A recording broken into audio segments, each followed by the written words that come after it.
তৃতীয় দিনেও রাজধানীর প্রবেশদ্বারে সালেপুরে সেতু সংস্কার হয়নি। ব্যাহত যান চলাচল, তীব্র যানজটে দুর্ভোগ চরমে।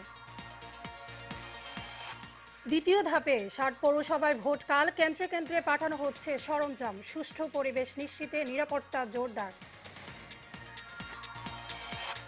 এবং স্বস্তি ফিরছে চালের বাজারে। কেজি প্রতি কমেছে ৩ থেকে ৫ টাকা, বেড়েছে চিনি ও ভোজ্য তেলের দাম।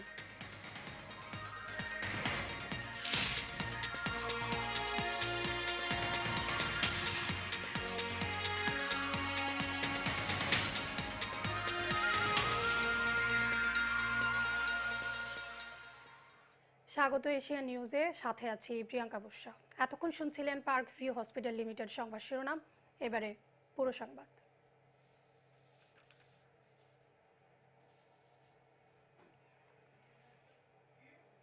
তৃতীয় দিনেও ঠিক হয়নি ঢাকা আরিচা মহাসড়কের আমিনবাজার এলাকার সালেপুর সেতু। ফাটল দেখা দেওয়ার সংস্কার হয়নি, এক পাশ দিয়ে চলাচল করছে যানবাহন। এর আগে সেতুটির একাংশ দেবে যাওয়ায় ওই অংশ দিয়ে যান চলাচল বন্ধ ঘোষণা করে সড়ক ও জনপথ বিভাগ।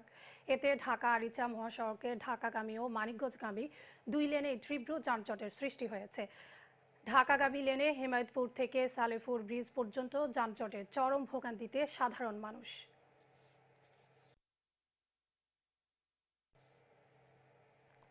দ্বিতীয় ধাপে ৬০টি পৌরসভায় ভোট আগামীকাল। মধ্যরাতে শেষ হয় এর প্রচারণা। আগামীকাল সকাল ৮টা থেকে ভোট চলবে বিকেল ৪টা পর্যন্ত। ২৮টি পৌরসভায় ইভিএমে এবং বাকি ৩২টি ভোট হবে ব্যালটে। এই ধাপে ৬১টি পৌরসভায় তফসিল ঘোষিত হলেও সৈয়দে মেয়র প্রার্থীর মৃত্যু এবং সুজানগরে মামলার কারণে নির্বাচন স্থগিত করা হয়েছে। আর প্রথম ধাপে স্থগিত গাজীপুরের শ্রীপুর পৌরসভায় ভোট হচ্ছে এই ধাপে। এদিকে কেন্দ্রে কেন্দ্রে পৌঁছে দেওয়া হয়েছে ভোটের সরঞ্জাম। সুষ্ঠু পরিবেশ নিশ্চিতে মোতায়েন করা হয়েছে আইন শৃঙ্খলা বাহিনীর অতিরিক্ত সদস্য।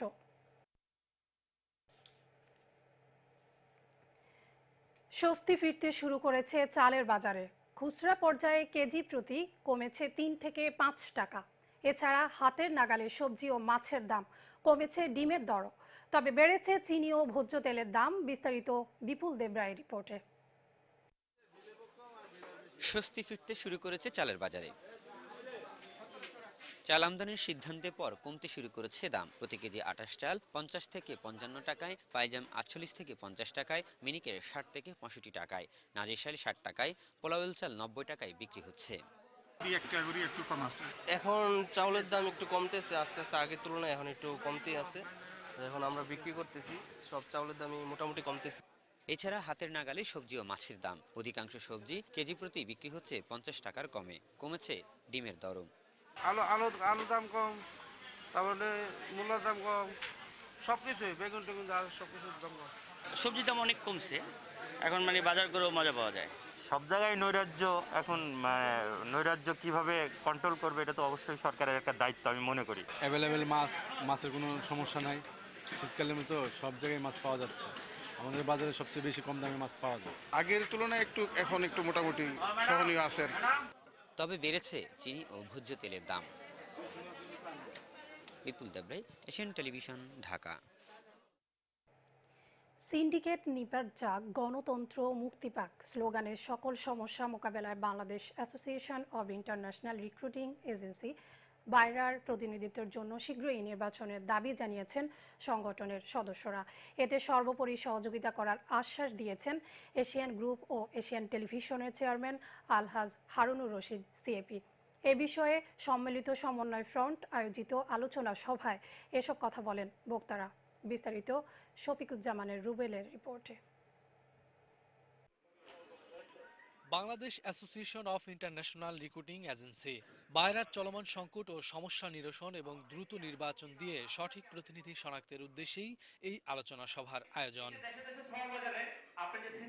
রাজধানীর একটি হোটেলে সিন্ডিকেট নিপাত যাক, গণতন্ত্র মুক্তি পাক স্লোগানে সম্মিলিত সমন্বয় ফ্রন্ট আয়োজিত এ সভার সভাপতিত্ব করেন ডক্টর মোহাম্মদ ফারুক। আহ্বায়ক ছিলেন রিয়াজুল ইসলাম ও যুগ্ম আহ্বায়ক হিসেবে ছিলেন মোহাম্মদ গোলাম ফারুক। বাইরাতে নির্বাচন আসতেই হবে, গণতন্ত্র আসতেই হবে, সিন্ডিকেট বন্ধ করতে হবে যে কোনো কষ্টে। আপনার লাইসেন্সের টাকা আপনি দিয়েছেন একই অ্যামাউন্ট, আমারটা আমি দিয়েছি। আপনার মালিক আমি হতে পারি না। কমিটির মাধ্যমে তারা যত রকম সিন্ডিকেট করার জন্য তারা করে আজকে আমাদের সর্বশান্ত করছে। এই সিন্ডিকেটের বিরুদ্ধে, এই অগণতান্ত্রিক পর্যায়ের বিরুদ্ধে আমরা সবাই ঐক্যমতে আমরা থাকলে ইনশাল্লাহ আমরা কোনো অবস্থাতে এই সিন্ডিকেট করতে দেব না। এতে বিশেষ অতিথি হিসেবে অংশ নিয়ে এশিয়ান গ্রুপ ও এশিয়ান টেলিভিশনের চেয়ারম্যান আলহাজ হারুনুর রশিদ সিআইপি বলেন, জনশক্তি রপ্তানিকারক প্রতিষ্ঠানগুলোকে সততার সাথে কাজ করতে হবে। কোনো সিন্ডিকেট হলে তাদের প্রতিহতে পাশে থাকার আশ্বাস দেন তিনি। সিন্ডিকেট আমরা রাখবো না, যে কোনো বিনিময়ে আমরা সিন্ডিকেটকে ভেঙে দেব। একসাথে এক কাঁধে দাঁড়ে শপথ করে মাননীয় প্রধানমন্ত্রীর কাছে আপনারা আবেদন করেন, প্রেস ক্লাবে যান, আমিও থাকবো আপনাদের সাথে আন্দোলনে, যে কোনো সিন্ডিকেটের বিরুদ্ধে কাজ করব। এ সময় বায়রাকে ব্যবহার করে কতিপয় কয়েকজন স্বার্থ আদায়ের মত উল্লেখ করে বক্তারা বলেন, এ সমস্যার সমাধান না করলে দেশের অর্থনীতিতে ব্যাপক ক্ষতি হবে। তাই দ্রুত বায়রার নেতৃত্ব নির্ধারণের দাবি জানান তারা। এই দস্তখত যারা করবে, আমরা মাননীয় প্রধানমন্ত্রীকে বলবো, এই দেখেন 1200 সদস্য এই সিন্ডিকেট চায় না, 1300 সদস্য এই সিন্ডিকেট চায় না। আমরা দেশে যেরকম বলবো, বিদেশেও তেমন বলবো। সামনে যে নির্বাচনে জিততে আমাদের হবে, কারণ আজকে বাইরের প্রেসিডেন্ট সেক্রেটারি আমাদের প্রতিপক্ষ, সেই কারণে আমাদের উপরে এক্সট্রিম রোলার চালাচ্ছে। এ বিষয়ে সরকার প্রধান বরাবর স্মারকলিপি থেকে শুরু করে পর্যায়ক্রমে ব্যবস্থা গ্রহণের ঘোষণাও দেন বক্তারা। Shafiquzzaman Rubel, Asian television, Dhaka. নিচ্ছি সংবাদ বিরতি, ফিরছি একটু পর, সাথেই থাকুন।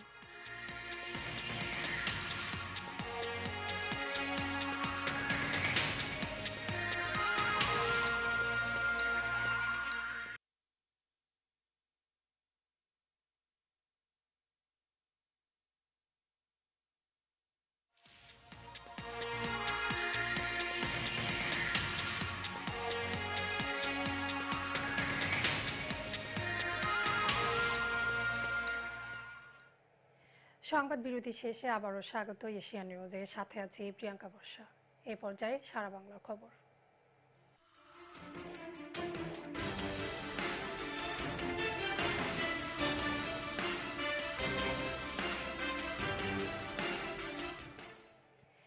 কুষ্টিয়ার দৌলতপুরে চরাঞ্চলে বিদ্যুৎ সংযোগের নামে চলছে মানুষকে জিম্মি করে টাকা আদায়ের মহোৎসব।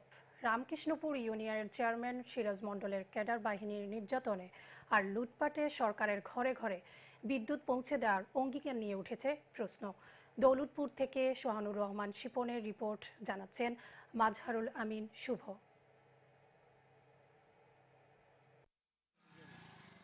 কদিন আগে কুষ্টিয়া দৌলতপুরে রামকৃষ্ণপুর এবং চিলমারি ইউনিয়নের বিদ্যুৎ সংযোগের উদ্বোধন করা হয়েছে। প্রথম পর্যায়ে ৮৫০০ পরিবার বিদ্যুৎ সংযোগের আওতায় আনতে কাজ শুরু হলেও পর্যায়ক্রমে ২২,০০০ পরিবার বিদ্যুৎ সংযোগ পাবেন। চরাঞ্চলের বহুকাঙ্ক্ষিত এই বিদ্যুৎ সংযোগ নিতে ইচ্ছেমতো পণ্য ক্রয় এবং অনুমোদিত ইলেকট্রিশিয়ান দ্বারা ওয়ারিংয়ের কাজ করার কথা থাকলেও স্থানীয় ইউপি চেয়ারম্যান সিরাজ মণ্ডলের ক্যাডার বাহিনীর কাছে জিম্মি রামকৃষ্ণপুর ইউনিয়নের চরবাসী। ইনসাফনগর গ্রামের মোহাম্মদ আমির মণ্ডল অল্প খরচে ওয়ারিংয়ের কাজ করানোর জন্য রাকিব নামে অনুমোদিত ইলেকট্রিশিয়ানকে কাজের অনুমতি দেন, কিন্তু ক্যাডার বাহিনী তাকে মারপিট করে তাড়িয়ে দেয়। সিরাজ চেয়ারম্যানের লোকজন যে মালটা আমাকে বেচানোর জন্য কথা বলছিল, সেটার মূল্য আমার থেকে চাচ্ছিল হচ্ছে 1800 টাকা, কিন্তু আসলেই দোকানে যদি যাচাই বাছাই করে কিনতে যায় তার মূল্য হবে 900 টাকা। কিন্তু আমি বেচতে চাইনি বলে আমার পুরো আক্রমণ করছে, মারার জন্য আমাকে হুমকি দিচ্ছে, মারি ফেলবো, এই করবো এই করবো। 20-50টা লোক আসলো, আইসেরই মারা ধরা ছেলেটাকে মারিছে ওষুধি। চেয়ারম্যানের ভাইস্তে এরাও ইলেকট্রনিক্সিয়ান, এরাও কাজ করে আছে অন্য লোককে দিয়ে। এরা 3200 কে চা আছে, আর এই ছেলেটা যে ছেলেটা কাজ করছে এই 2500 কেরই চা আছে। এটা চেয়ারম্যানের বলে নেতা নাকি বলে ওই ছেলেটা মারলো। 3200, 3500, 2800 ওরা এইভাবে নিছে, আর এখানে যারা কাজ করছিল এরা 2500 টাকা কাজ করছে। এ বিষয়ে রামকৃষ্ণপুর ইউনিয়নের চেয়ারম্যান সিরাজ মণ্ডল সিন্ডিকেটের কথা স্বীকার করলেও নিজের দায় অস্বীকার করে পল্লী বিদ্যুৎ সমিতি ইলেকট্রিশিয়ানদের উপর দায় চাপাচ্ছেন। ওটা ভাতিজা যদি যাই তাহলে ভাতিজার তার সাজা সে নেবে, যদি যাই অবশ্যই তাকে সাজা নিতে হবে। কাজে বাধা সৃষ্টি করলে কাউকে ছাড় না দেওয়ার হুঁশিয়ারি স্থানীয় সাংসদের, আর তদন্ত করে ব্যবস্থা নেওয়ার আশ্বাস কর্তৃপক্ষের। মানুষের উপরে জোর করে বা প্রেসার দিয়ে অতিরিক্ত টাকা আদায় করতে চাই, সেটা আমরা বরদাস্ত করব না। সে আমাদের দলীয় চেয়ারম্যানই হোক আর দলীয় নেতাই হোক আর আমার ভাইই হোক, কাউকে এ ব্যাপারে ছাড় দেওয়া হবে না। যে বা যারা জড়িত আছে এখানে, যদি কোনো ইলেকট্রিশিয়ান জড়িত থাকে যৌন সমাজের কোনো রাজনৈতিক ব্যক্তি দিয়ে পরিচয় দিয়ে জড়িত থাকে বা অন্য কেউ জড়িত থাকে তাকে আইনের রাস্তায় আনা হোক এবং সর্বোচ্চ শাস্তি তার প্রদান করা। মুজিব বর্ষে প্রতিটি ঘরে জ্বলুক বিদ্যুতের আলো, মুছে যাক আধার, এমনটাই প্রত্যাশা সবার। মাঝারুল আমিন শুভ, এশিয়ান টেলিভিশন।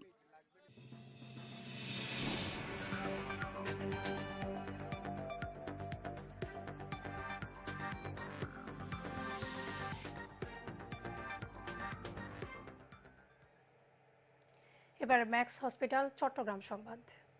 বঙ্গবন্ধুর স্বদেশ প্রত্যাবর্তন দিবস উপলক্ষে চট্টগ্রামের সাতকানিয়া হতদরিদ্র নারীদের সেলাই মেশিন এবং প্রতিবন্ধীদের হুইল চেয়ার বিতরণ করেছে শহীদ অধ্যাপক নুরুল আবসার চেয়ারম্যান মেমোরিয়াল ট্রাস্ট। পূর্ব নলুয়া সরকারি প্রাথমিক বিদ্যালয় মাঠে আয়োজিত এ কর্মসূচিতে সভাপতিত্ব করেন নলুয়া ইউনিয়ন পরিষদের চেয়ারম্যান তসলিমা আবসার। অনুষ্ঠানে প্রধান অতিথি ছিলেন নলুয়া ইউনিয়ন আওয়ামী লীগের সভাপতি মুক্তিযোদ্ধা আহমদ মিয়া। আরিফ খানের সঞ্চালনায় এতে উপস্থিত ছিলেন উপজেলা যুবলীগের সহসভাপতি এটিএম সাইফুল ইসলাম সহ ইউনিয়ন আওয়ামী লীগের সহসভাপতি দেলোয়ার হোসেন সহ অনেকে।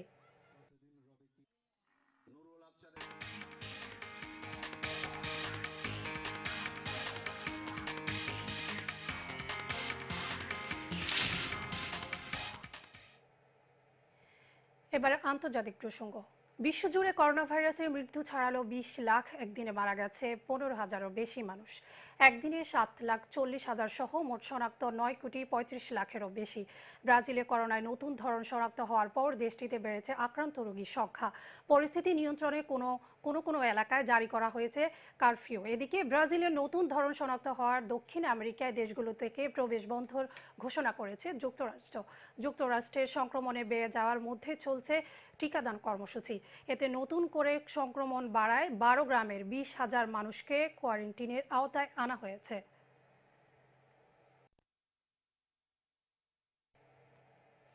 ইন্দোনেশিয়ার সুলাওয়েসি দ্বীপে 6.2 মাত্রার শক্তিশালী ভূমিকম্প আঘাত এনেছে। এতে 7 জনের মৃত্যু হয়েছে। ভোরে শহর কেঁপে উঠলে ঘর থেকে বেরিয়ে আসে মানুষ। আতঙ্কে ছুটাছুটি করতে দেখা যায় অনেককেই। ভূমিকম্পের স্থায়িত্ব ছিল 7 সেকেন্ড। 60টির বেশি ঘর ক্ষতিগ্রস্ত হয়েছে। বেশ কিছু জায়গায় বন্ধ রয়েছে বিদ্যুৎ সংযোগ।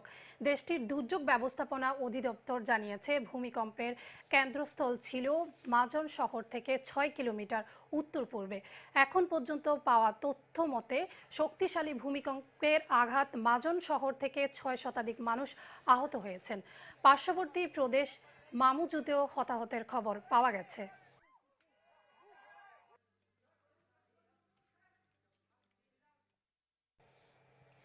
শেষ করব এশিয়া নিউজ, তার আগে সংবাদ শিরোনামগুলো আরও একবার। তৃতীয় দিনেও রাজধানীর প্রবেশদ্বার সালেপুরে সেতু সংস্কার হয়নি। ব্যাহত যান চলাচল, তীব্র যানজটে দুর্ভোগ চরমে। দ্বিতীয় ধাপে 60 পৌরসভায় ভোটকাল, কেন্দ্রে কেন্দ্রে পাঠানো হচ্ছে সরঞ্জাম। সুষ্ঠু পরিবেশ নিশ্চিতে নিরাপত্তা জোরদার। এবং স্বস্তি ফিরছে চালের বাজারে, কেজি প্রতি কমেছে 3 থেকে 5 টাকা, বেড়েছে চিনি ও ভোজ্য তেলের দাম।